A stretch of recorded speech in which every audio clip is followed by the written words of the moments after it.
DNA রিপেয়ারে প্রথমে দেখি nucleotide accession repair, যদিও এটা খুব কম লাগে কিন্তু তারপরও এটা আমাদের জন্য ইম্পর্টেন্ট এর জন্য, কারণ এখান থেকে একটা ডিজিজ আমরা একটু জানবো, যেটা আমাদের একটা আইডিয়া থাকা দরকার।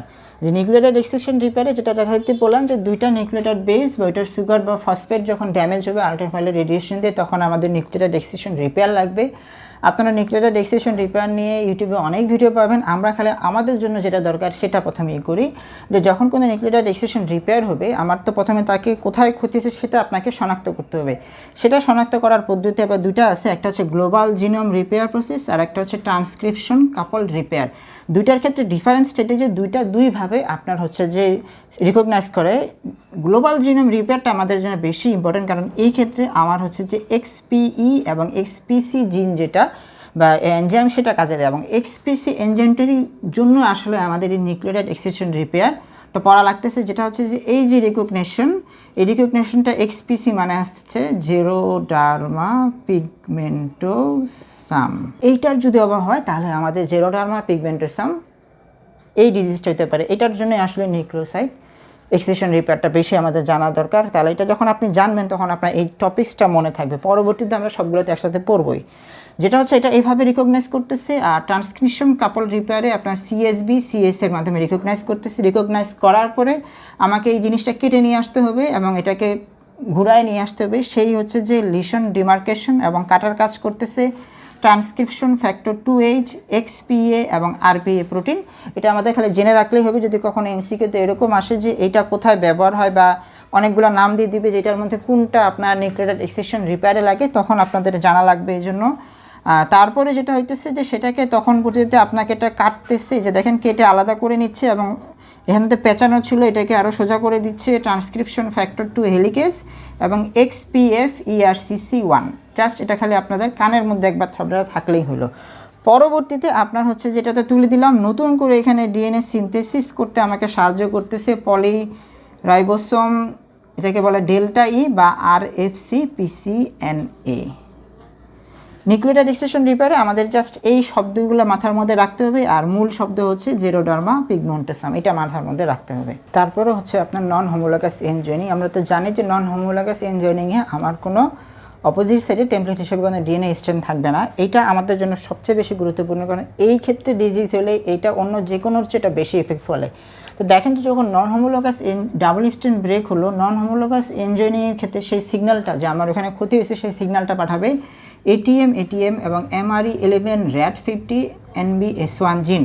এই MRE11 RAD50 NBS1 জিন এটা হোমোলোগাস রিকম্বিনেন্ট রিপেয়ার বা নন হোমোলোগাস এনজয়েনিং দুটার ক্ষেত্রেই সেম, কিন্তু এই ক্ষেত্রে মজাদার হচ্ছে এই ATM, এই অ্যাটাক্সিয়া টেলাঞ্জেক্টেসিয়া জিন। এটা খুবই ইম্পর্টেন্ট, যে যখন আপনার কারো এই অ্যাটাক্সিয়া টেলাঞ্জেক্টেসিয়া জিনের সমস্যা হবে তার রেডিয়েশন সেন্সিটিভিটি খুবই বেড়ে যাবে। ফলে কারো যদি আমাদের আগে থেকে জানা থাকে যে আপনার হচ্ছে যে কারো অ্যাটাক্সিয়া টেলাঞ্জেক্টেসিয়া, তাকে আমরা রেডিয়েশন দিব না। সেন্সিটিভিটি বাড়লো ঠিক আছে, এতে আমার টিউমার সেল ক্ষতি হইলো ঠিক আছে, কিন্তু সাথে সাথে কিন্তু আমার নর্মাল সেলের ব্যাপক ক্ষতি হবে। এই জন্য কোশ্চেনটা আসে এরকম যে কারো যদি আপনার হচ্ছে যে রেডিয়েশন দেওয়া হয়, এই ডিজিজের মধ্যে কোন ডিজিজে সবচেয়ে বেশি রেডিয়েশন দ্বারা ক্ষতি হবে, সেখানে আপনার জেরোডার্মা পিগমেন্টোসাম থাকতে পারে, সেখানে আপনার ব্লুম সিনড্রোম থাকতে পারে, ফ্যানকনি সিনড্রোম থাকতে পারে বা অ্যাটাক্সিয়া টেলাঞ্জেক্টেসিয়া থাকতে পারে। সেক্ষেত্রে আপনাকে অ্যান্সারটা দিতে হবে যে এটা অ্যাটাক্সিয়া টেলাঞ্জেক্টেসিয়া, কারণ এটা নন হোমোলোগাস এনজয়েনিং এবং এইটাই সবচেয়ে বেশি আপনার ফ্যাক্টর ফেলে আপনার হচ্ছে সেল রিপেয়ারের ক্ষেত্রে। ফলে আপনার হচ্ছে যে এই ডিজিজে যদি সমস্যা হয় তাহলে সবচেয়ে বেশি ইফেক্ট ফেলবে। তারপরে আমার এখানে অ্যাটাক্সিয়া এটা আপনার রিকগনাইজ করে দিল। তারপরে যেটা হবে, যখনই রিকগনাইজ করবে সাথে সাথে এখানে Q70/80 এনজাইমটা চলে আসবে এবং Q70/80 এনজাইমটা করবে কি আপনার হচ্ছে এনজয়েনিংয়ের ক্ষেত্রে আপনার অ্যাফিনিটি বাড়িয়ে দিবে। ফলে সেখানে DNA PKCS এনজাইমটা আসবে এবং এই এনজাইমটা আসে এখানে বাইন্ড করে এটাকে আপনার ফসফোরাইলেট করবে। ফসফোরাইলেট করার কারণে পরবর্তীতে আপনার এইখানে আসবে XRCCHLF LIG লাইগেজ 1 এবং PNK এনজাইম। সেটাই যেটা করবে যে আপনার এই যে ফসফোরাইলেট করে আমরা যে এখানে আসলাম, ফসফর পোরশন এবং হাইড্রোক্সিল পোরশনের মধ্যে সে আপনার বাইন্ড করে দিবে। ফলে আপনার ডিএনএটা সোজা আবার ঠিকমতো লেগে যাবে। এটা একদম সোজা পোর্শনে ঠিক যেটা যেটা আমাদের লাগবে। আপনারা যখন বইয়ে পড়বেন বা নেটে পড়বেন এখানে আরও অনেক কথা আছে, কিন্তু ঠিক যেগুলো থেকে কোয়েশ্চেন আসে যেটা আমাদের এমসিকিউতে আসে, আমি ঠিক সেই পোর্শনগুলো উদাহরণ দিলাম।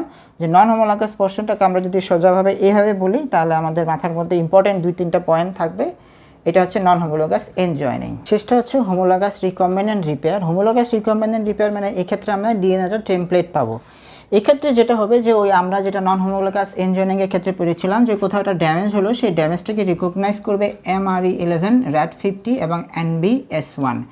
রিকগনাইজ করার সাথে সাথে আপনার হচ্ছে যে এইখানে আপনার হচ্ছে যে RPA বাইন্ড করবে। RPA বাইন্ড করে যেটা হবে যে আপনাকে যেটা বলা আছে যে এটা আপনার ডিএনএর ধরেন যেরকম করে তো পোর্শন আছে, 3 পোর্শনগুলোতে আপনার হচ্ছে চিউ করতে থাকবে। 3 পোর্শনগুলোতে চিউ করতে থাকে একটা সেগমেন্ট তৈরি করবে যাতে সে আসলে আরেকটা জায়গায় যে অ্যাটাচ করতে পারে।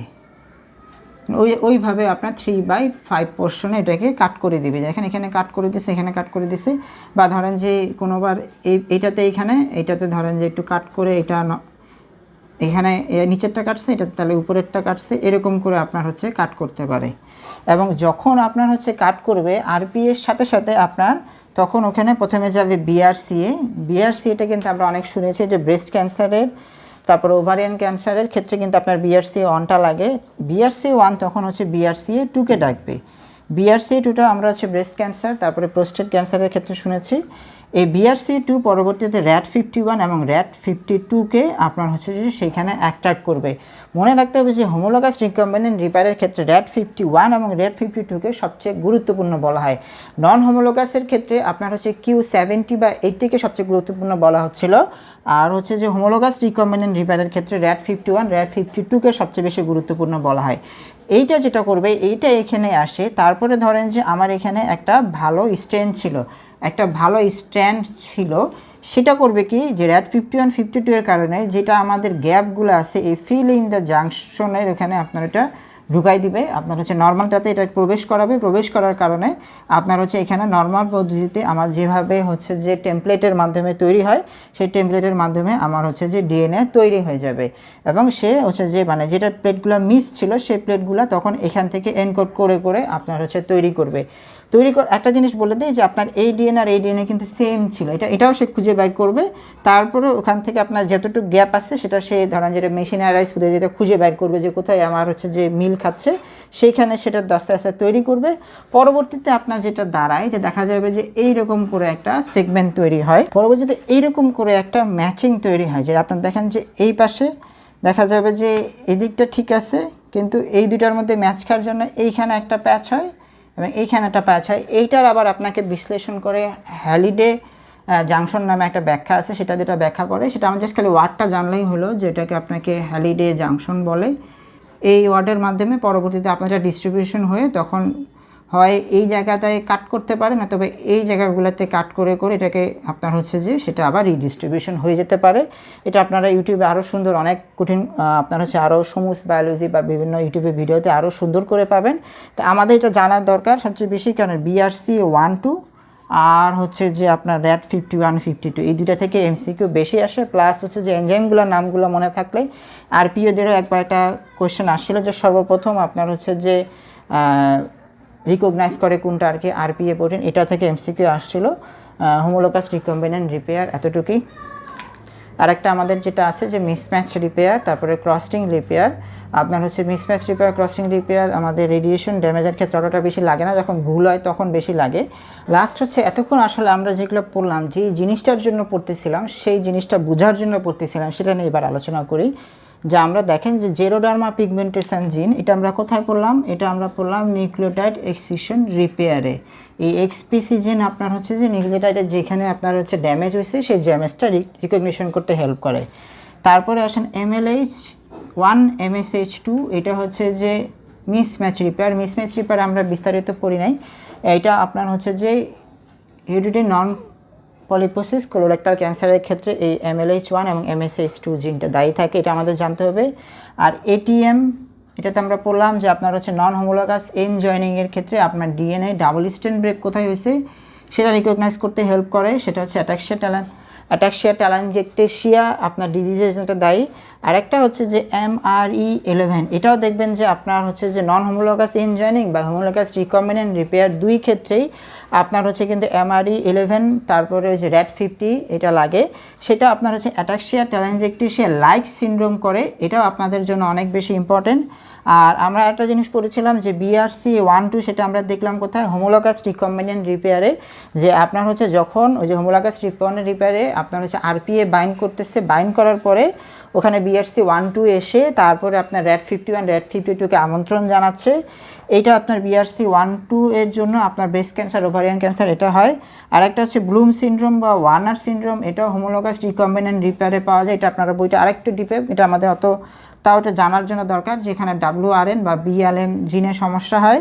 আর লাস্ট হচ্ছে ফ্যানকোনিস অ্যানিমিয়া, এটা হচ্ছে DNA ক্রসলিং রিপেয়ারের ক্ষেত্রে এটা সমস্যাতে আপনারা সেটা হয়, সেটা হচ্ছে FANC-D2 জিন। আমরা মোটামুটি সবগুলো আলোচনা করছি, খালি আপনার হচ্ছে যে DNA ক্রসলিঙ্ক আর হচ্ছে মিসম্যাচ রিপেয়ার নিয়ে আলোচনা করিনি, এটা আপনারা বই নিয়ে দেখে নিতে পারবেন। কিন্তু একটা জিনিস বলে রাখি যে আপনার মধ্যে এর মধ্যে সবচেয়ে বেশি ইম্পর্টেন্ট বা সবচেয়ে বেশি MCQ আসে এই অ্যাটাক্সিয়া টেলাঞ্জিওক্টেশিয়া নিয়ে, যে এগুলো সবগুলোর মধ্যে যদি MCQ দিয়ে দেয় যে সবচেয়ে বেশি যদি আমার ক্ষতি হয় রেডিয়েশন দিলে, তাহলে কোনটাতে, এটা হচ্ছে অ্যাটাক্সিয়া টেলাঞ্জিওক্টেশিয়া জিনের ক্ষেত্রে। আর সবচেয়ে কম যদি ক্ষতি হয় চিন্তা করা যায়, তাহলে আমাকে বলতে হবে আপনার হচ্ছে যে এই যে জেরোডার্মা পিগমেন্টেসাম, যেটা নিউক্লিয়ার এক্সিশন রিপেয়ার, সেক্ষেত্রে যেটাতে সমস্যা সেটা, বা হচ্ছে যে ফ্যানকোনিস অ্যানিমিয়ার ক্ষেত্রে। এই দুইটা হচ্ছে আমার লিস্ট, এই দুইটা হচ্ছে লিস্ট, আর মোস্ট হচ্ছে ATM। সকলকে ধন্যবাদ।